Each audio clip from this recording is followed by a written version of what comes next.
இதே சட்டமன்றத்தில் சென்னையை சுற்றி இருக்கக்கூடிய பல பகுதிகளில் போதைப் பொருளாக இருக்கக்கூடிய பான் மசாலா, குட்கா போன்ற பொருட்கள் எல்லாம், பவுடர்கள் எல்லாம் தாராளமாக கிடைக்கிறது. அப்படி கிடைப்பதற்கு லஞ்சம் வாங்கி கொண்டு துணை நிற்கக்கூடிய மக்கள் நல்வாழ்வுத்துறை அமைச்சர் விஜயபாஸ்கர், 2 போலீஸ் கமிஷனர்கள், 2 உயர் போலீஸ் அதிகாரிகள், அவர்களுக்கெல்லாம் மாமூல் தொடர்ந்து கொடுக்கப்பட்டிருக்கிறது என்று தொலைக்காட்சிகளில் செய்திகள் வந்து, ஊடகங்களில் அந்த செய்திகள் பரவலாக வந்து, அதை நாங்கள் சட்டமன்றத்தில் எழுப்பி, ஆனால் அப்பொழுது எங்களால் அதை முழுமையாக பேச முடியாத நிலைக்கு நாங்கள் ஆளானோம்.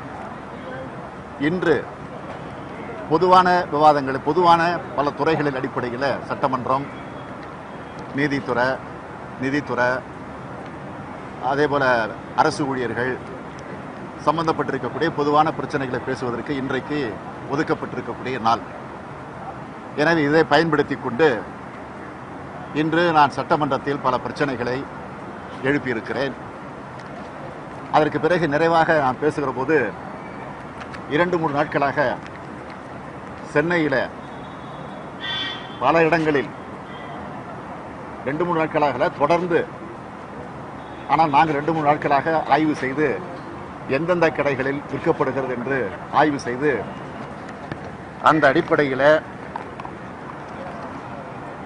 நேரு ஸ்டேடியத்திற்கு அருகில் இருக்கக்கூடிய வேப்பேரி ஐரோட் ராஜா ஹோட்டல், தாஷபிரகாஷுக்கு பக்கத்தில் இருக்கக்கூடிய Alagappa road Ashok Bhavan house, EVK Sampath ரோடில் இருக்கக்கூடிய அருள் மாதா தேநீர் விடுதி, பிக்லின் road Otteri, Sathya home appliances எதிரில் சௌத்ரி சாட்ஸ், பூந்தமலை ரோடில் இருக்கக்கூடிய காஜா ஹோட்டல், இந்த இடங்களிலெல்லாம் விற்கப்படுகிறது குட்கா பவுடர் விற்கப்படுகிறது. அதற்கான புகைப்படங்கள், யார் அதை விற்கிறார்கள், யார் அதை வாங்குகிறார்கள். ஒரு பெண் விற்கிறார்.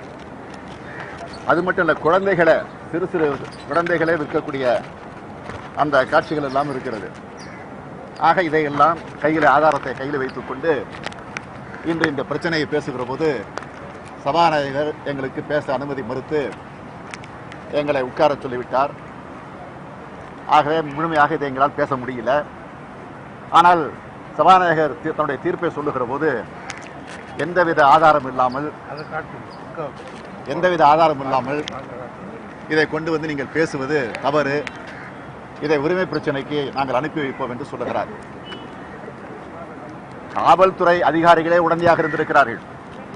எச்எம் என்று போடப்பட்டிருக்கக்கூடிய ஹெல்த் மினிஸ்டர் விஜயபாஸ்கர் லஞ்சம் வாங்கி கொண்டு உடனடியாக இருந்திருக்கிறார். நியாயமாக அவர்கள் மீது வழக்கு போட்டு அவர்கள் மீது நடவடிக்கை எடுத்து அவர்களை கைது செஞ்சு அவங்களுக்கு ஜெயிலில் வச்சிருக்கணும் நியாயமா. ஆக இதை அம்பலப்படுத்துகிற எங்கள் மீது உரிமை பிரச்சனை கொடுப்போம், உரிமை பிரச்சனைக்கு அனுப்பப்படுகிறது என்று சட்டமன்றத்தில் அறிவிக்கிறார். அதை சந்திப்பதற்கு நாங்கள் தயாராக இருக்கிறோம், அது வேறு. ஆக இந்த நிலை தான். ஆக ஆதாரத்தை நாங்கள் கொண்டு வந்து தருகிறோம். இதை எப்படி உங்களுக்கு கிடைத்தது என்று முதலமைச்சர் கேட்கிறார். நான் சொன்னேன், எங்களுக்கு எப்படி கிடைத்ததுன்னு சொன்னா, ஆட்சியே துணை இருக்கு விற்கிறதுக்கு. போலீஸ் அதிகாரிகளை லஞ்சம் வாங்கிட்டு அது விற்கிறதுக்கு துணை இருக்கிறாங்க. விஜயபாஸ்கரை லஞ்சம் வாங்கிட்டு இதை விற்கிறதுக்கு எல்லா வித வசதி பண்ணி கொடுத்துருக்கிறாரு. ஆக எப்படி எங்களுக்கு கிடைக்காம இருக்கோம்? ஆக அந்த அடிப்படையில் தான் அதை நாங்கள் இன்றைக்கு பெற்று உள்ளே கொண்டு வந்து சபையில் காட்ட வேண்டும் என்ற எண்ணத்தோடு தான் கொண்டு வந்தோமே தவிர வேற எந்த நோக்கம் அல்ல.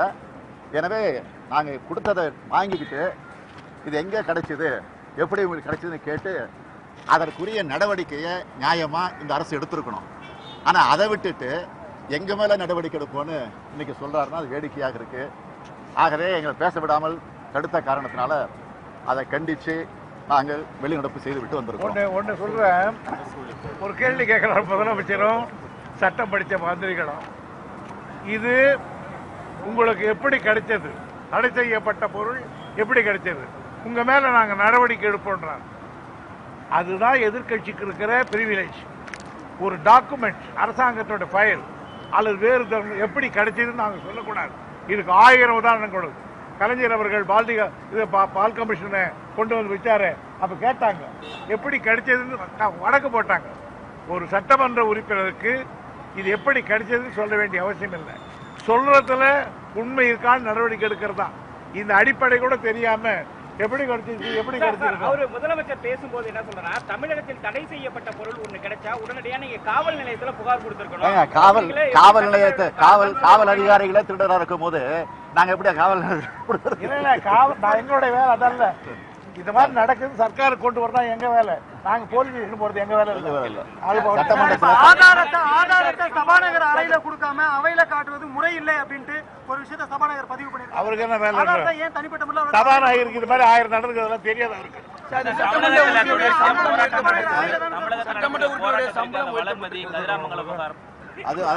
அதை வந்து நாங்க வரவேற்கல. அதை வந்து நாங்க வந்து மகிழ்ச்சியை எடுத்துக்கொள்ளல. ஏன்னா நாட்டுல எவ்வளவோ பிரச்சனை இருக்கு. நெடுவாசல் பிரச்சனை இருக்கு. விவசாயிகள் இப்ப போய் டெல்லியில போய் உட்காந்து போராடிக்கிட்டு இருக்கிறாங்க. இதற்கிடையில பல பேர் வந்து கதிராமங்கலத்தில் பிரச்சனை நடந்துகிட்டு இருக்கு. வளர்மதி விவகாரத்துல கூட கைது நடவடிக்கை மேற்கொண்டு நீங்க ஒண்ணு காட்டுங்க. நீங்க ஒண்ணு எடுத்து காட்டுங்க.